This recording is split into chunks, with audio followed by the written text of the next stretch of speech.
Olá, está começando mais um painel regional, não é? Sempre juntos aqui no Santa Cecília TV.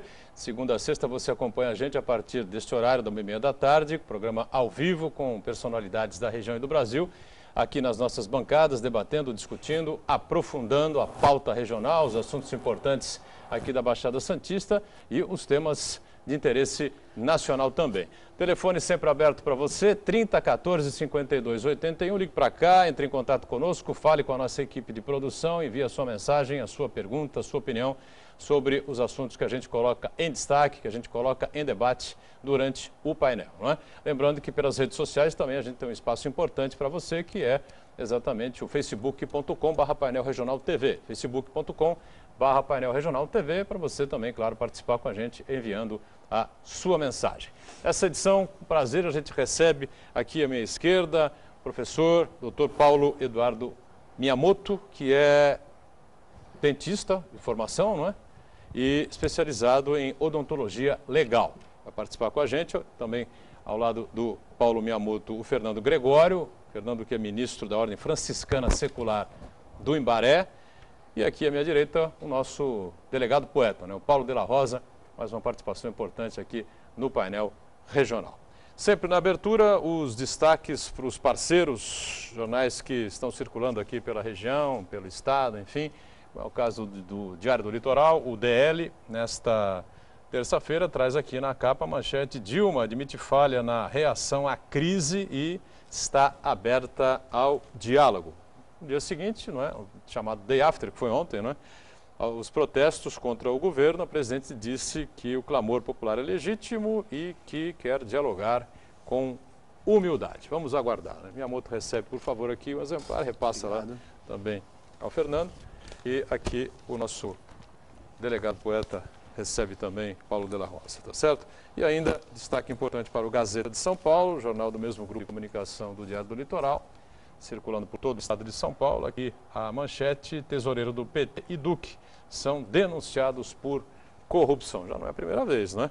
O Ministério Público Federal denunciou 27 pessoas por corrupção, lavagem de dinheiro, formação de quadrilha, e estão entre eles o tesoureiro do PT, o João Vacari Neto, e o ex-diretor da Petrobras, Renato de Souza Duque. Passo aqui também aos nossos convidados, Paulo Miyamoto, com o exemplar do Gazeta, o Fernando, e Paulo de la Rosa ganha também o seu exemplar do jornal Gazeta de São Paulo. E a gente aproveita para cumprimentar e agradecer aqui as participações do Dr. Paulo Miyamoto. Obrigado por estar com a gente aqui, tudo bem? Boa tarde, Boturão. Boa tarde, Johnny, de la Rosa, Fernando. Obrigado pelo convite de estar aqui. Boa tarde, obrigado pela participação do Paulo Miyamoto. Fernando Gregório, um prazer recebê-lo também aqui no painel regional. Tudo bem, Fernando? Tudo bem, obrigado pelo convite, né? É bom a gente estar sempre juntos, né? Então isso é uma honra para todos nós. Satisfação é nossa recebê-lo aqui no painel regional, como o nosso Paulo de la Rosa, o delegado poeta, mais uma vez com a gente aqui. Tudo bem, Paulo de la Rosa? Boa tarde, Boturão. Boa tarde, professor Dr. Paulo Miyamoto. Boa tarde, ministro Fernando. É uma honra partilhar a mesa com vocês, pessoas tão importantes na cidade. Um especial boa tarde à nobre parte da mesa, a tão florida parte da mesa, a nossa querida Ione. Muito bem. Lembrando sempre, 30 14 52 81. Ligue para cá, participe conosco, envie aí a sua pergunta, o seu comentário, não é, a sua opinião a respeito dos assuntos que a gente vai, evidentemente, colocar na pauta, colocar em discussão. E hoje você vai achar realmente, eu tenho certeza, uns temas bastante interessantes, sem dúvida nenhuma, não é? Lembrando que facebook.com/painel regional TV, nosso espaço pelas redes sociais também, sempre aí à sua disposição. Estamos online, como sempre, pelo site da TV Santa Cecília, o Santa Portal. Você clica no ícone Painel Regional e acompanha a gente em tempo real. Depois de encerrado o programa, vai para o YouTube. Você pode, então, à vontade, claro, rever, se julgar os melhores trechos ou, como preferir, o programa por inteiro. Quem está atenta sempre, não é, a sua participação e a nossa produção aqui no painel é a Ione Furukawa. Tudo bem, Ione? Olá, boa tarde, Boturão, boa tarde, convidados. Paulo de la Rosa, você aí de casa que está nos assistindo, o Facebook já está aberto esperando a sua participação nessa tarde de terça-feira. São dúvidas, perguntas, críticas, sugestões, aqui a bancada democrática. E também a nossa produção te espera através do telefone. Muito bem. O pessoal deve estar curioso para entender, né, o que faz aqui na mesma mesa, né, o um dentista especializado em odontologia legal, não é? Um representante do Ministério, ministro da Ordem Franciscana Secular do Imbaré e um delegado. Mas tudo está absolutamente relacionado, né? Você vai saber por quê na sequência do painel regional. Está tudo relacionado, não é, Miyamoto? Com certeza, né? A gente trabalha com perícias aí, e aí, incrivelmente, as perícias elas são, na verdade, empréstimo de conhecimentos, de ciências que podem ser aplicados a diversas áreas, inclusive a cultural e religiosa. Muito bem, que é a questão da restauração, né? Você atua também na restauração propriamente do Imbaré, não, né? Não, eu sou apenas dentista, especialista em odontologia legal. Odontologia legal, perfeito, né? E em cima disso, você participou de uma experiência realmente, para mim, que sou leigo no assunto, acho que para nós todos aqui, uma experiência bastante interessante, uma experiência incrível. Daqui a pouquinho vocês vão ter uma surpresa aí, que vai ser realmente sensacional, como diria aí alguns narradores esportivos, né? Você participou do restauro da face de Santo Antônio, é isso mesmo? Isso, Boturão. Durante o meu doutorado, eu comecei a trabalhar com um designer gráfico lá em Sinop, Mato Grosso. Eu estava na Europa na época. Em Sinop, cidade do Rogério Ceni, né? E ele chama-se Cícero Moraes. Então, nós começamos a trabalhar pesquisando uma técnica de perícia que ela chama-se reconstrução facial forense. Reconstrução facial forense. Exatamente. Então, essa técnica, ela é um auxiliar para o processo de identificação humana, não é? E, basicamente, ela consiste em estudar os ossos de um indivíduo e estimar o perfil dele e, então, tentar aproximar a aparência que a face dele pode ter tido. E, uma vez que essa aparência é divulgada pela autoridade policial ou por outras autoridades do direito, alguma pessoa da população pode vir a reconhecer e aí sim entra em contato fornecendo dados como informações dentárias, DNA, outros documentos e aí assim essa pessoa é identificada. Essa mesma técnica pode ser aplicada também para crânios históricos, né? No caso aí, nós temos parceria com arqueólogos na Itália e aí eles nos mandaram aí então imagens de um crânio. Nós só trabalhamos com técnicas de software livre, né? Então, quando nós temos imagens digitais, fotografias de um crânio, nós conseguimos transformá-lo em um objeto tridimensional e, em cima desse objeto tridimensional, reconstruir a face usando as mesmas técnicas que seriam usadas com argila, por exemplo, né? A gente costuma ver, às vezes, em seriados, e sem sabermos de quem se tratava, depois nos foi revelado. Você não sabia? Não sabíamos. Quem você estava... Não sabíamos. A face de quem você estava ajudando a restaurar. Pois é, porque isso foi feito... Temos algumas imagens aí, não sei se você já acha ideal a gente soltar. Tem aí imagem do processo de digitalização do crânio, feito só com fotografias, né? Pode ver que são feitas várias fotos ao redor de um crânio. Esse já é um crânio que é de caso pericial, né? Ele sofreu dano pelo fogo, inclusive, tentando esconder sua identidade. E várias fotos são cruzadas e transformam-se num objeto tridimensional. Então, dentro do computador, usando software aberto, a gente consegue trabalhar aí, né, com base em critérios anatômicos e científicos e tentar reconstruir a face dele, né? No caso do Santo Antônio, a gente só recebemos informações muito básicas que poderiam ser extraídas no exame dos ossos. Para deixar claro, não é esse crânio. Esse crânio que nós estamos observando aí. Nessa sequência amostra, são informações que nos deram que era um homem com 35 anos em média e ancestralidade branca. Então, essas são as mesmas informações que o perito poderia extrair num exame antropológico dos ossos. Então, para não nos influenciarmos, a equipe lá na Itália, né, do Museu de Antropologia de Pádua e do Centro de Estudos Antonianos, nos passou essas informações. Então, nós fizemos a face, uma modelagem básica, sem cores, sem cabelo, sem nada, e enviamos de volta para lá. E quando nós enviamos de volta, aí sim eles nos revelaram que tratava-se de Santo Antônio.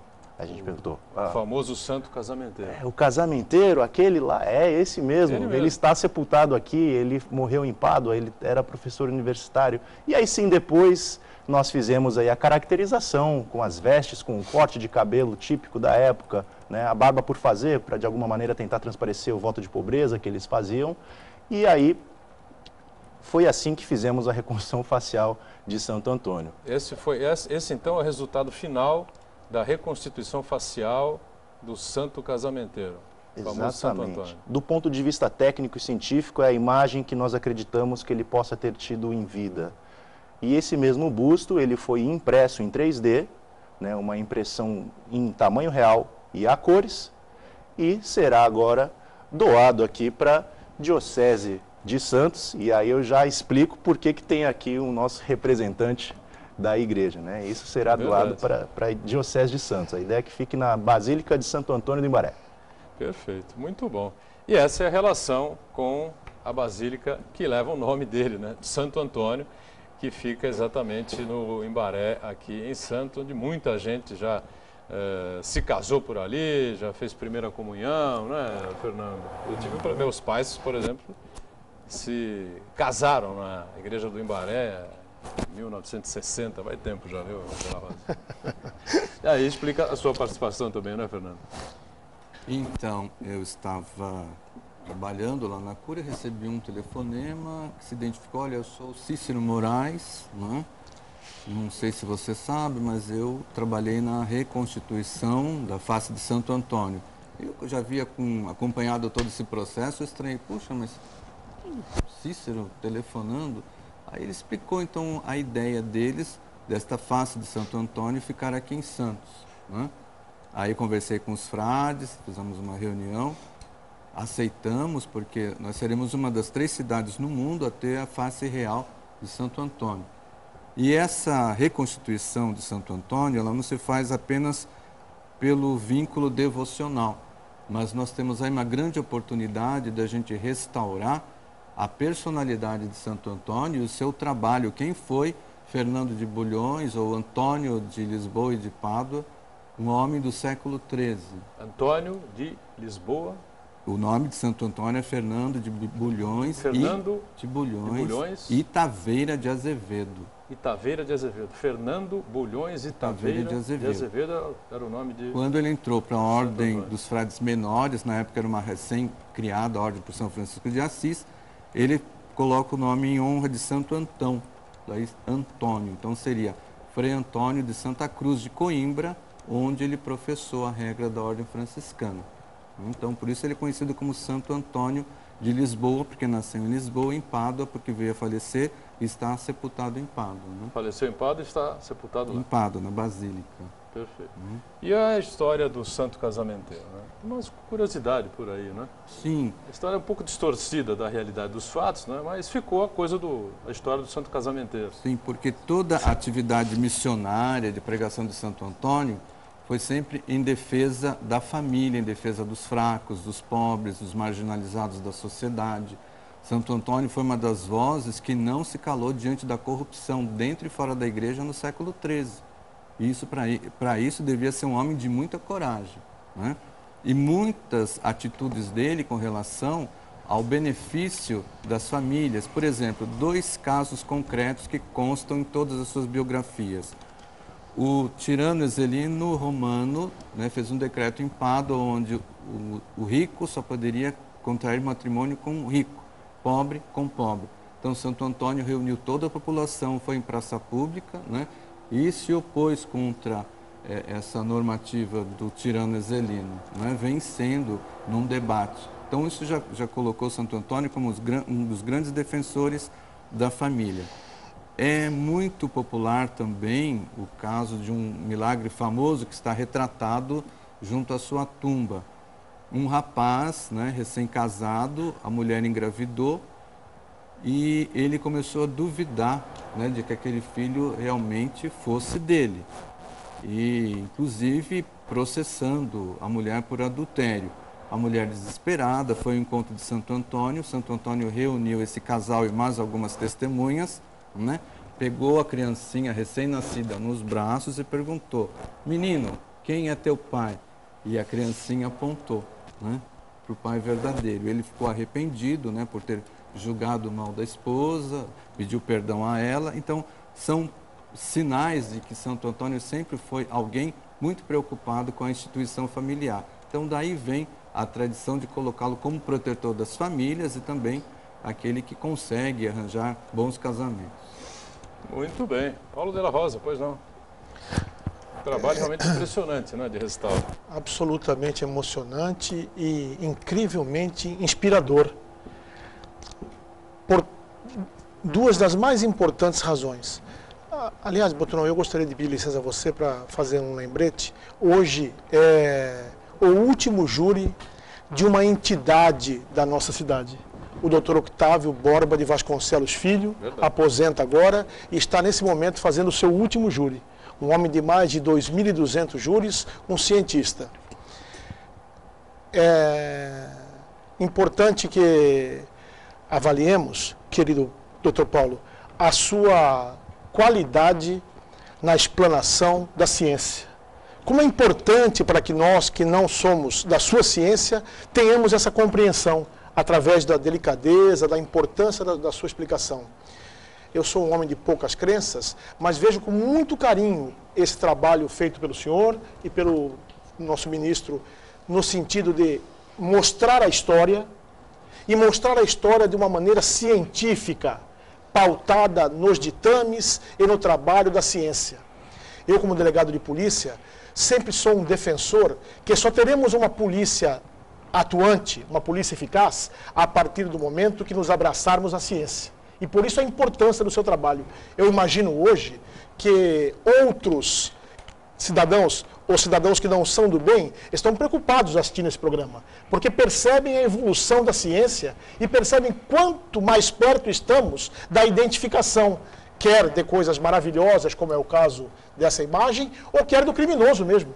A dificuldade de se levar a cabo uma investigação reside exatamente na qualidade ou não que tenha a perícia que foi desenvolvida.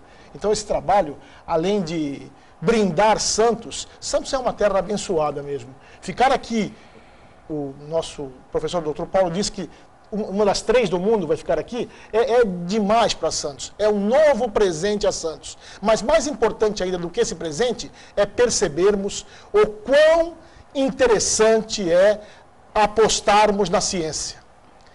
Exigimos uma polícia mais efetiva, professor Paulo. Exigimos uma polícia mais atuante, ministro Fernando. Mas, às vezes, nos esquecemos da ciência. Edgar é um homem que está sempre aqui colaborando, sempre mostrando a importância que tem um bom trabalho científico no deslinde exitoso de qualquer investigação policial. Então eu estou absolutamente emocionado e de forma muito sincera agradecido, doutor Paulo. É uma homenagem que o senhor presta à nossa cidade e especialmente é um sopro de esperança para a nossa polícia, que precisa sim de paciência e muito mais de ciência.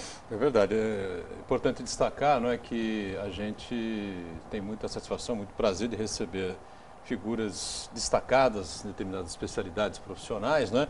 E, como disse o Paulo de la Rosa, o mais importante é que é um santista, né? Se destacando num trabalho que ganha aí uma repercussão internacional, não é, Fernando? E eu falei há pouco que a gente ia ter uma surpresa, né? E a surpresa está aqui ao lado da Ione Furukawa, né? Eis o busto, né, de Santo Antônio. Incrível, aí está. Incrível. Né? Só falta falar, né? Como diria Michelangelo, né? Parla.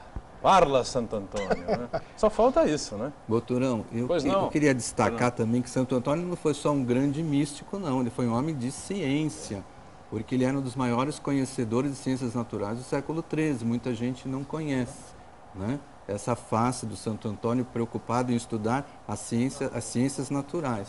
Isso se faz presente quando você lê os escritos de Santo Antônio, os seus sermões, em que ele coloca sempre exemplos das ciências naturais com relação ao comportamento da sociedade. Isso é muito interessante.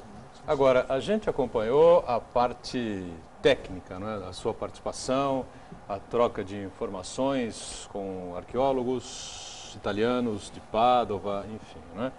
E quem fechou esse trabalho, como é que saiu esse resultado final? Temos 3 bustos, é isso, de Santo Antônio, ou 3 restaurações faciais, como a gente está acompanhando aqui. Uma está em Santos, não é? Outra deve estar na Itália, ou duas na Itália, não sei. Não é?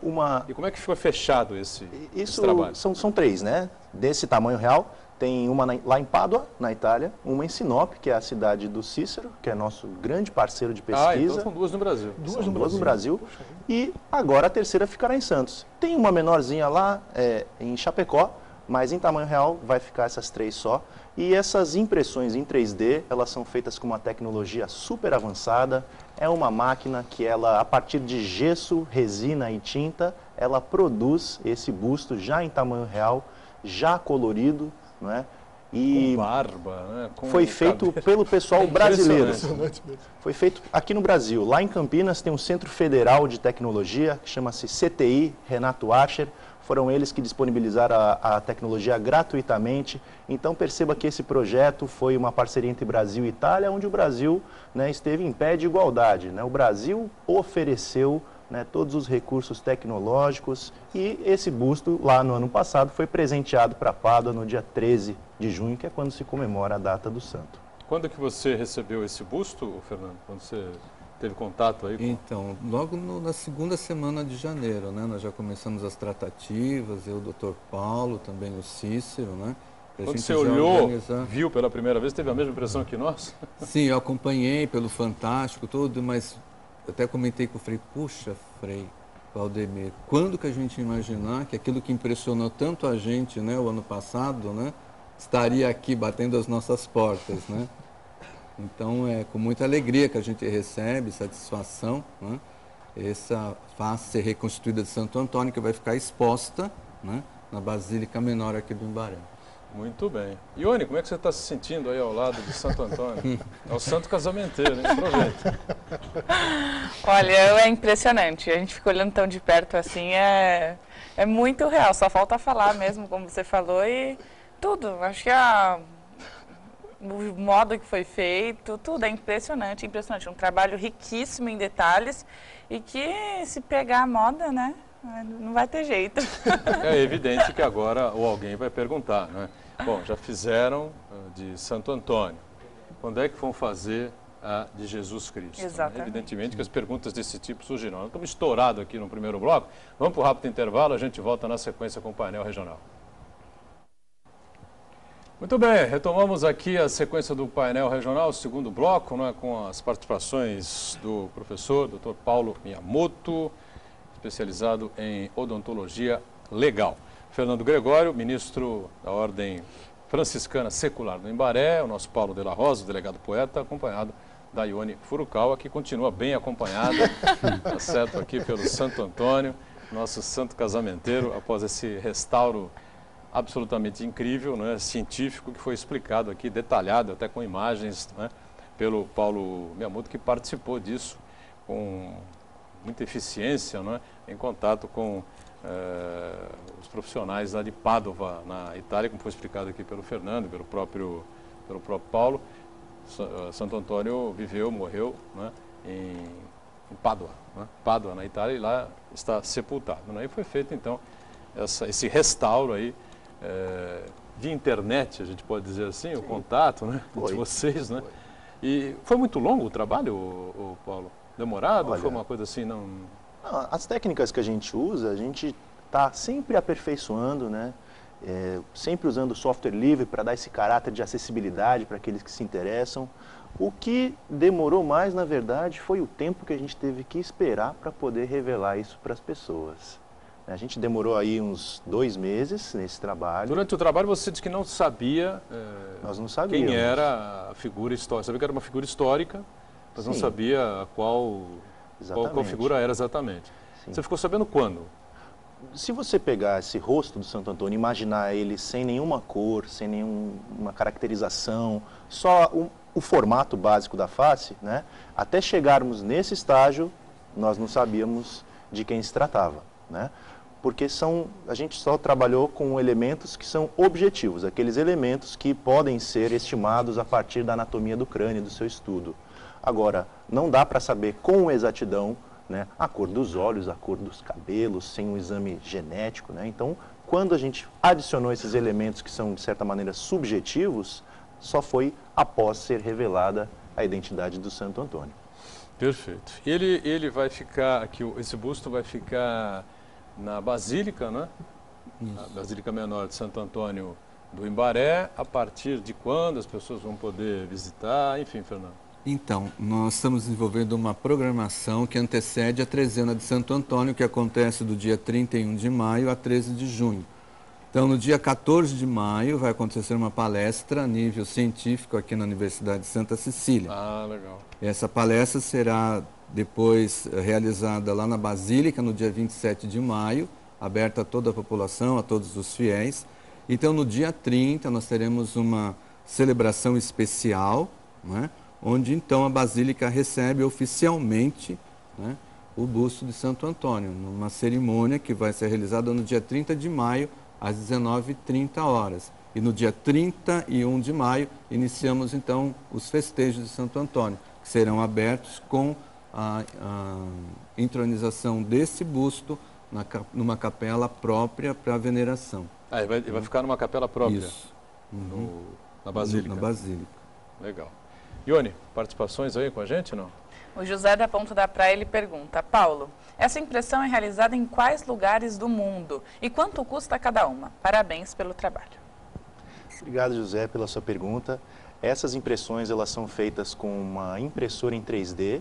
Existem diversos tipos que imprimem diversos materiais, desde o concreto para fazer casas que já estão usando, até garrafa PET, o mesmo material. Essa foi feita numa impressora muito avançada que utiliza gesso com resina e tinta. Essa máquina, ela deve custar na casa de centenas de milhares de dólares. E eu não conheço nenhuma instituição comercial que faça isso aqui. Eu não sei te precisar um preço, mas eu posso adiantar que não seria muito barato. Muito bem. Mais alguma participação, Ione? A Carmen do Macuco. Paulo, esse trabalho será feito com frequência para que possamos conhecer a verdadeira face dos nossos santos e até mesmo de Jesus Cristo? Eu falei que alguém ia ligar perguntando sobre ele. Não tem como. Olha, esses trabalhos, eles dependem de uma condição básica: ter um crânio. E ter um crânio que seja íntegro o suficiente para que a gente possa fazer os estudos antropológicos e dentários que são necessários, né? Então, por exemplo, o nosso próximo trabalho, que nós já estamos fazendo, é o trabalho de Maria Madalena, não é? Nós, depois da repercussão do Santo Antônio, nós temos imagens também, né? Temos imagens aí, não é? Depois do Santo Antônio, entrou em contato com a gente um agiólogo, né? O agiólogo é o profissional que estuda a vida dos santos, e ele, depois das suas pesquisas, ele contatou o Cícero, né? É o José Luiz Lira. Já estamos com imagens aí, Paulo? Exatamente, a gente vê aí a reconstrução facial de Maria Madalena, que foi feita com base em fotografias, né, que foram tiradas lá no sul da França. Existe um relicário, onde esse relicário, ele é na forma de um busto e ele abriga um crânio dentro, acho que tem até imagens aí, e nós entramos em contato com o pessoal da França, pedindo autorização para que esse trabalho fosse realizado, né? Você vê aí que é muito peculiar, né? Isso era um costume católico, guardar relíquias assim, e a partir de fotos que o padre e o bispo de lá fizeram, né, no sul da França, na cidade de Saint-Maximin-la-Sambre, eles conseguiram, então, nos fornecer o material necessário para digitalizar e trazer, né, esse arcabouço desse crânio. Então, usando as mesmas técnicas forenses, a gente fez. Infelizmente, só podemos mostrar o resultado final dia 19 de julho. Né, foi uma condição imposta pelos religiosos, que é quando também se comemora a festa de Maria Madalena no sul da França. E esse crânio básico aí de Maria Madalena foi obtido aonde? Então, a história, né, os relatos históricos... Santo Antônio está enterrado, sepultado em Pádua, na Itália. Sim. Todo mundo sabe. Maria Madalena é uma incógnita, né?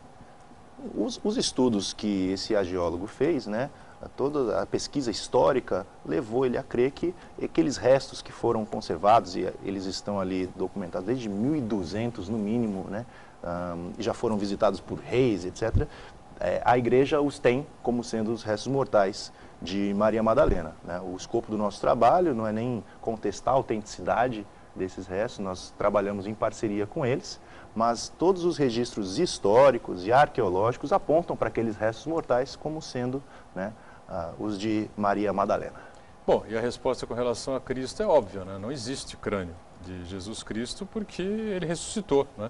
Subiu aos céus ao terceiro dia e está sentado à direita do Pai, como diz e prega a Santa Igreja Católica, Apostólica, Romana e outras, né? Na sua... Sim, toda a fé de todas as igrejas cristãs é a fé na ressurreição. Se descobrirem o crânio de Cristo, vai tudo por água abaixo, Fernando? Agora, se pode fazer um estudo diante daquilo que se tem como fato, que é o Santo Sudário de Turim. Então, pelo Santo Sudário de Turim, é capaz de fazer um estudo e chegar bem próximo, né, da afeição de Jesus Cristo.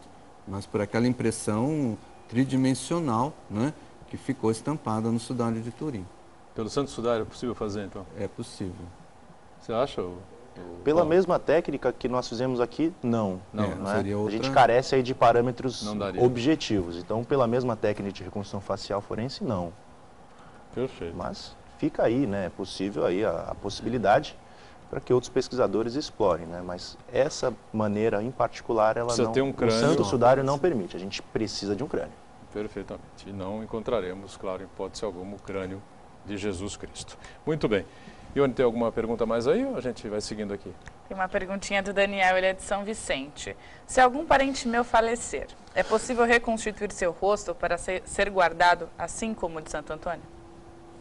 Daniel, a sua pergunta ela é ótima, porque esse é o grande link que a gente faz com como isso pode ajudar a população, né? É claro que você pode tentar reconstruir uma face a partir de qualquer crânio, né? Se vai ficar 100% igual, eu posso dizer que não, né? É impossível a gente fazer uma face que seja 100% igual.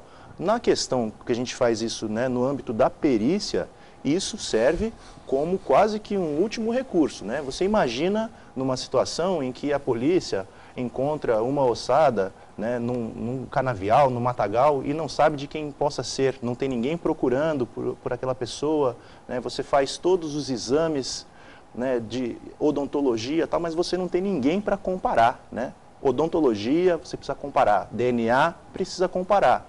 Impressões digitais, precisa comparar.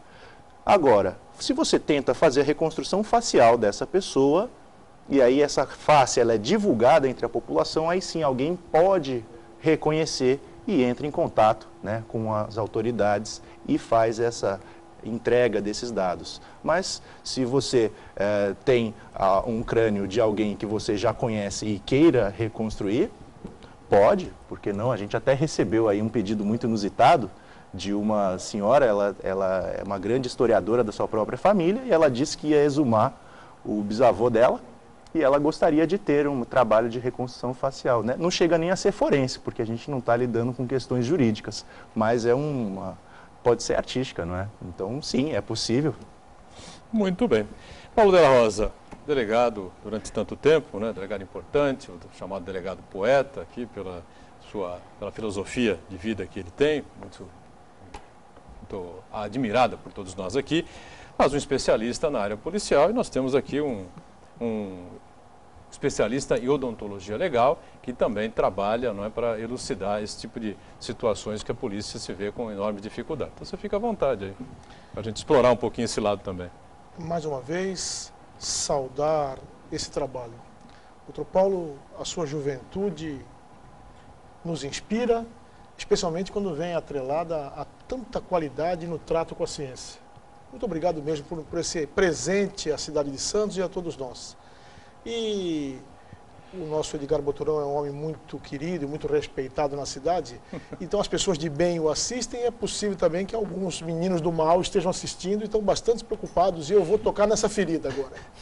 Doutor Paulo, da sua experiência ao desenvolver esse trabalho, que o senhor diz que requer efetivamente um aporte financeiro grande, eu acho que o cientista tem por uma obrigação, aquele cientista que traz no seu coração o apego ao próximo, tentar de alguma forma aproximar a ciência da necessidade da população.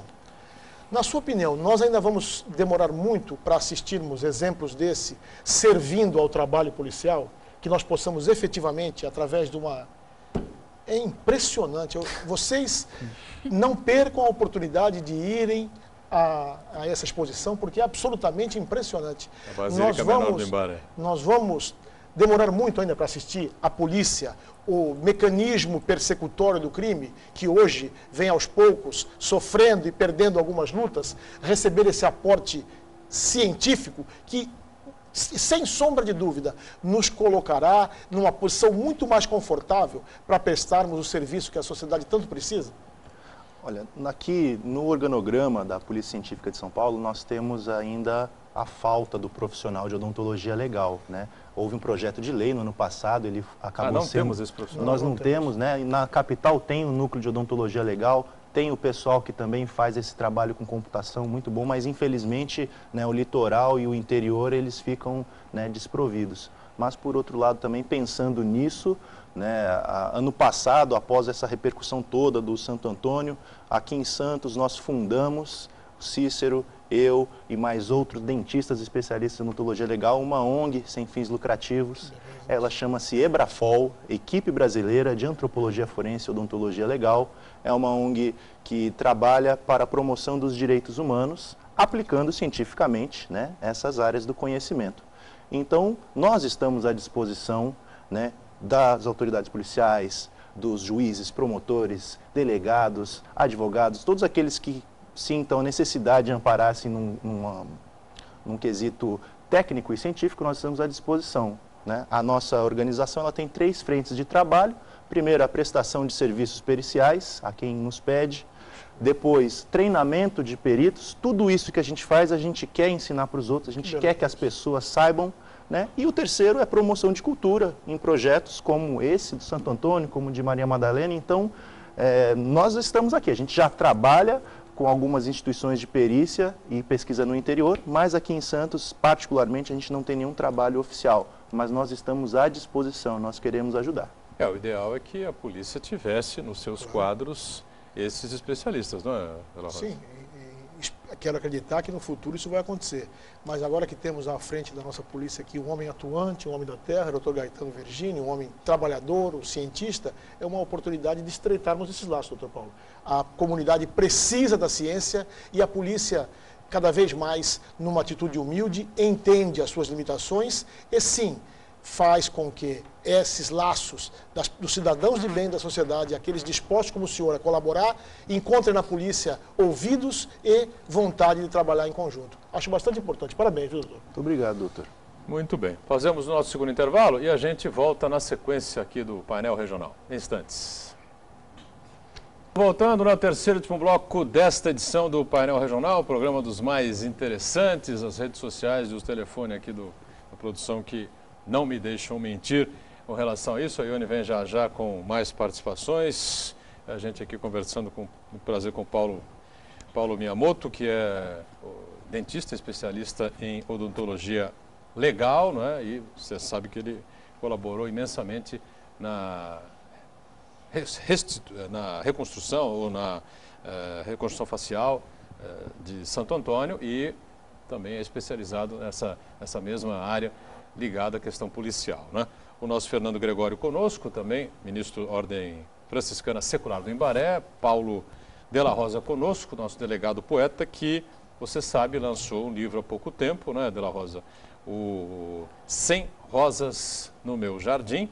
E teremos agora um novo lançamento em Guarujá, na Casa do Educador, é isso, né? Sim, na próxima quinta-feira, a partir das 19h30, na nossa Guarujá, Edgar Buturão, essa terra maravilhosa, onde eu tenho o privilégio de dizer onde vou, que desenvolvi os melhores trabalhos da minha carreira de delegado de polícia.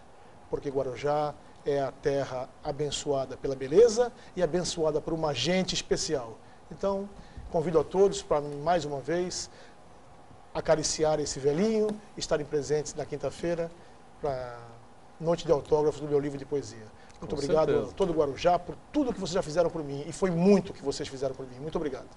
Quinta-feira, dia 19, a partir das 7h30 da noite, portanto, a Casa do Educador de Guarujá, lançamento lá do livro 100 Rosas no Meu Jardim, aqui do nosso delegado poeta, Paulo Della Rosa, tá certo? Lá na rua Leomil, 164, no centro de Guarujá. Ione Furukawa, pois não? Pergunta do Uriel Vilas Boas. Nossa, Uriel, hein? Parabéns pelo trabalho. E por que caracterizar os santos de acordo com bairro, cidade ou região? Como se explica isso, Fernando? E delegado, o senhor está sendo estimulado a fazer poesia a respeito dessa questão? Por favor, minha moto. Então, Santo Antônio. Então, logo após a morte de Santo Antônio, se travou uma disputa. Santo Antônio de Lisboa ou de Pádua para os portugueses, Lisboa para os italianos é de Pádua. Tanto é que quando você vai em Pádua, você não encontra Santo Antônio de Pádua, é Il Santo, como se tivesse um único santo, né? E essa batalha foi se travando até o tempo do Papa Leão XIII, né? No século XIX. Ele chega e fala, olha, Santo Antônio não é nem de Lisboa, nem de Pádua, é do mundo inteiro. Né? Ele é o santo universal, venerado até pelos não católicos, né? Pelos índios americanos. Mulheres muçulmanas jejuam em honra de Santo Antônio em determinadas regiões. Né? E veio a tradição de se identificar a devoção a Santo Antônio, né? No local onde era realizado. Por exemplo, em Santos, não sei se vocês sabem, o início da devoção a Santo Antônio no Brasil começa na nossa região, no século XVI. Em São Vicente, nós temos a primeira imagem de Santo Antônio feita no Brasil, né? Está lá na matriz de São Vicente. Então, por exemplo, Santo Antônio foi uma devoção que se desenvolveu, foi trazida com os frades menores na região do Valongo. Então, ficou conhecido como Santo Antônio do Valongo, né? Isso em 1640. No Imbaré, com a devoção a Santo Antônio pelo Visconde do Imbaré, ele traz uma imagem de Portugal em 1875. Essa imagem está guardada, venerada lá na Basílica. E constrói a capelinha, onde hoje é a Basílica. Mas como estava situado no bairro do Imbaré, ficou conhecido como Santo Antônio do Imbaré. Né? E assim, em outras denominações, outras localidades, o santo, ou mesmo o título de Maria, vai tomando o nome da devoção local. Por isso que nós temos Santo Antônio do Valongo, Santo Antônio do Imbaré, em Santos. Muito bem, deu para explicar direitinho, né? Mais alguma participação com a gente aí? Pergunta do Gustavo, ele é da Praia Grande. Já que o assunto no programa hoje é o santo casamenteiro, gostaria de perguntar ao ministro Fernando que nos contasse o porquê do Santo Antônio ter essa fama. Então, todo o trabalho apostólico e missionário de Santo Antônio foi sempre voltado para a instituição família, né? E existem vários milagres que comprovam esse interesse pela família. Então, um deles já contei para vocês, que foi aquela lei do tirano Exelino Romano, que proibiu o casamento entre ricos e pobres. Santo Antônio é contra isso. Aquele outro fato de que o homem duvidava da idoneidade de sua mulher e não reconhecia a criança como seu filho. Santo Antônio vai até lá, pega a criança nos braços e faz a criança reconhecer o próprio pai. Então foram sinais, milagres que fizeram de Santo Antônio o santo protetor da família. Mas não exatamente o santo... as coisas ficam meio... mistura as coisas, né? E ele ficou com essa fama aí. Fama de casamenteiro. Mas é só no Brasil essa fama ou é internacional? Não, Portugal também, né? Na véspera de Santo Antônio, é bastante festejado no bairro de Alfama, em Lisboa, né? São enfeitadas as casas, são realizados bailes em honra de Santo Antônio, casamenteiro. Também. Né? E você disse na Itália também, né? Tem essa fama, né? Na Itália também. Paulo? Na Itália também, o pessoal... Quando eu estava conversando com uma colega minha, falei que aqui no Brasil, às vezes, as mulheres põem a imagem do santo de cabeça para baixo, né? Dentro do copo d'água. Ela disse que adorou e ia fazer o mesmo lá. Para ver se resolve a situação, né? Agora, nessa questão mais precisamente na odontologia legal, você também tem já alguns trabalhos em colaboração com a polícia. Sim, nós já estamos com alguns trabalhos com o pessoal, né, de universidades e também de Instituto Médico Legal. Então nós já começamos tanto a ensinar eles essas técnicas, como também, né, a passar para eles os trabalhos, né, reconstruções faciais, etc. Então a gente já começa a integrar esse trabalho de reconstrução facial no laudo cadavérico, no laudo antropológico, né, de algumas instituições. Então, pouco a pouco, através da Ebrafol, né, a gente consegue, né, transmitir. A ideia é que essa tecnologia, por ela ser aberta, por ser, né, você só precisa de uma câmera e um computador, que é o que a maioria das pessoas já possui, o interesse nosso é que esse conhecimento ele vá sendo, né, transmitido. O conhecimento ele só tem valor se está em trânsito. Se a gente fica com ele aqui fechadinho, não adianta de nada. Então, a gente já tem alguns trabalhos. Tem algumas imagens aí que você reservou, não sei se está no ponto, está à disposição, se tiver. Gustavo aí pode colocar. Tem algumas aí, imagens que a gente fez, Boturão. Aí é uma cena de crime simulada do laboratório do Dr. Jeidson, lá em Feira de Santana, na Bahia. Né? Aí o que foi feito? Fotos de celular foram cruzadas e aí a gente consegue ter uma ideia, né, de uma cena de crime. O interessante, doutor De La Rosa, é que a gente consegue, inclusive, perpetuar o estado das coisas, como estavam ali. Né? O pessoal deve estar pensando, poxa, mas não está muito preciso, né? São só pontinhos. Mas é possível fazer uma sobreposição das fotos que originaram esse objeto 3D, né? Então a gente recupera os detalhes, permite medições, permite algumas observações complementares, né? Mas isso é um ambiente fechado. Também acho que tem um outro vídeo aí, né, com outros objetos. Aí é um crânio que ele recebeu, né, um tiro, e aí é um detalhe, né, da parte interna do crânio, onde a gente consegue observar que tem ali uma lesão que chama de lesão do funil. Né? O funil ele é mais largo aonde o tiro saiu, então isso serve para perpetuar um enterramento, né? Mais do que os próprios ossos, o contexto em que esses ossos estavam enterrados também é muito importante, então isso pode ser aí também fotografado ali quando do momento da perícia do local, né? São aplicações aí que servem a diversos propósitos. Se a gente pega um drone, faz várias fotos, nós podemos fazer fotos aéreas e isso, né, temos aí então, em vez de ter um croquis desenhado à mão, a gente pode ter um croquis em 3D, isso aí pode ser muito útil em locais de acidente de trânsito, né, a perícias ambientais, enfim, as aplicabilidades elas são muitas, a Prefeitura de Santos já vem usando drones, né, e por fim, uma loucurinha que eu fiz, né? Parecia um doido lá ao redor desse local aqui de Santos, a Praça da Independência. Com o meu telefone celular eu fiz diversas fotos e aí a gente conseguiu, né, ter pelo menos um esboço, né? Isso foi,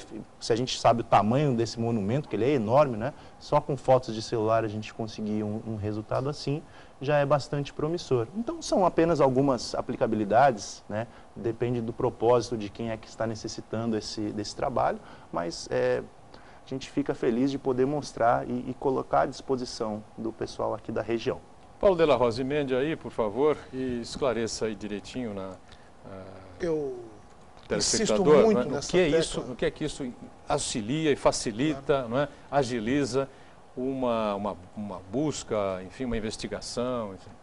Eu sou um homem de poucas crenças, mas vamos pegar aqui 2 exemplos do Santo Antônio, que nos marcam e amplificam ainda a grandeza desse trabalho. A humildade, que parece que caracteriza a vida desse homem, e o apego à ciência. As nossas instituições, os nossos dirigentes, necessitam dessa humildade e precisam entender de uma vez por todas que as soluções hão de ser pautadas na ciência. Precisamos, doutor Paulo, valorizar trabalhos dessa natureza. Esse tipo de qualidade, esse tipo de mecanismo à disposição de autoridades policiais, jurídicas, políticas sérias, comprometidas com a população, é absolutamente claro que se descortina um horizonte que sonhamos para esse país. A qualidade desse trabalho permite que melhores investigações sejam feitas, porque, como o senhor colocou bem, podemos fazer um apanhado perfeito da área a ser atingida. Podemos deslindar inquéritos policiais com muito mais velocidade, aproximando, sim, o resultado do criminoso e fazendo o que tanto sonhamos, retirando da sociedade esses marginais. Mas não da forma que alguns apregoam, ministro Fernando, com a autoridade, com a violência. Esse tempo acabou. Nós precisamos de uma polícia científica, cada vez mais científica e cada vez mais legalista. E, doutor Paulo, eu quero que o senhor saiba que eu saio daqui hoje renovado, absolutamente emocionado e renovado. E as pessoas que nos ouvem tenham essa certeza. eu venho há muito tempo dizendo que polícia se faz com ciência e paciência. E o senhor hoje me empresta voz. O senhor hoje me empresta emoção. O senhor hoje reverbera um binômio que eu tanto acredito. Vocês estão vendo a qualidade desse trabalho e você, criminoso, você, marginal, saiba que cedo ou tarde a polícia sim vai contar com esse tipo de auxílio e os seus tempos estão contados. Ciência e paciência, realmente é uma bandeira do Paulo de la Rosa há muito tempo aqui no painel regional, com essa questão do melhor trabalho, melhor desenvolvimento do trabalho policial, é verdade mesmo. Ione, mais alguma participação com a gente aí? Mais uma. Pergunta do Paulo, ele é do Casqueiro. A reconstituição pode ser usada em âmbito policial investigativo? Seria ideal para conseguirmos resolucionar casos que até hoje estão sem respostas? Acho que sim, né, Paulo? Com certeza. Essa questão da reconstrução facial forense, né, por ser uma técnica auxiliar de identificação, ela pode ser aplicada a casos que já estão há muito tempo, né, ossadas que estejam há muito tempo ali sem estarem identificadas, podem eventualmente jogar uma nova luz. Né? Não é incomum a gente ver, por exemplo, nos Estados Unidos, que é onde se aplica com mais frequência, casos que estavam há 10 anos ou mais, eles acabam, né, sendo identificados aí por meio dessa técnica. Né? Então, realmente pode sim, né, e isso, o problema das pessoas desaparecidas é muito grave no nosso país, é um problema de direitos humanos, inclusive, né? Então a gente levanta essa bandeira aí de tentar promover os direitos humanos através de uma aplicação científica. Então a resposta para a sua pergunta é sim, pode, com certeza. Nesse momento você está trabalhando em algum projeto desse tipo, algum projeto especial, assim? Não. No momento eu sou apenas, eu tenho minha prática clínica, aqui eu tenho um consultório, mas eu trabalho apenas para a Ebrafol. No consultório você faz? Aqui em Santos, eu tenho um consultório aqui em Santos, né? Mas eu não sou contratado formalmente por nenhuma instituição de ensino, eu também não sou perito da Polícia Científica, mas eu já fiz estágio no nosso IML, aprendi muito lá, mas no momento eu estou me dedicando integralmente à Ebrafol, porque é algo que eu e meus colegas, a gente acredita que possa realmente ajudar a nossa sociedade. Perfeito. Ione, tem mais alguma pergunta rapidinha? Não, né? Acho que é o suficiente, exploramos bastante aqui o Paulo Miyamoto e olha, realmente é um prazer recebê-lo aqui, né? Um trabalho realmente muito importante, já foi destacado aqui pelo Paulo de la Rosa, né? E a imagem aqui, que a gente pode cortar novamente aqui, por favor, aqui para o Santo Antônio, né? É algo que nos impressiona a todos, né? Porque a aproximação com a veracidade, não é? O olhar destacado pelo Paulo de la Rosa é algo incrível. Só para encerrar, Fernando, quando é então que as pessoas vão poder começar a visitar lá no Imbaré esse busto? Então, a partir do dia 30 de maio nós teremos então a entrega solene do busto, né? E falando de humildade, eu queria lembrar a máxima de Santo Antônio, né? Que uma das coisas que eu admirei no Dr. Paulo, além da sua capacidade e inteligência, é a virtude da humildade, né? Então eu trago aqui uma máxima tirada dos Sermões de Santo Antônio. Ele fala o seguinte: como o botão é o início da flor, a humildade o é das virtudes. O homem sem humildade é como a rosa que não exala seu perfume. Santo Antônio. Que lindo. E com isso a gente vai fechando aqui essa edição do Painel Regional. Paulo, foi um prazer recebê-lo, espero que volte em outras oportunidades. Obrigado e parabéns. Viu? Muito obrigado, Boturão, obrigado, doutor da Rosa, Ione, Fernando, obrigado, telespectador, pela sua audiência e espero poder estar aqui outras vezes. Sem Muito dúvida. Obrigado. Fernando, prazer recebê-lo também, Fernando Obrigado. Gregório. Um abraço especial ao Frei Claudemir, lá do Imbaré, que em outra oportunidade vai estar com a gente também. Paulo de la Rosa, prazer sempre recebê-lo, Ione também, participação sempre importante e, claro, o mais importante de todos, você que está aí do outro lado acompanhando a gente diariamente, ao vivo, 1h30 da tarde, nossa reprise às 8 da noite, sempre de segunda a sexta. No sábado, uma edição às 3 da tarde e no domingo, uma outra edição às 5 da tarde. Obrigado. Tchau.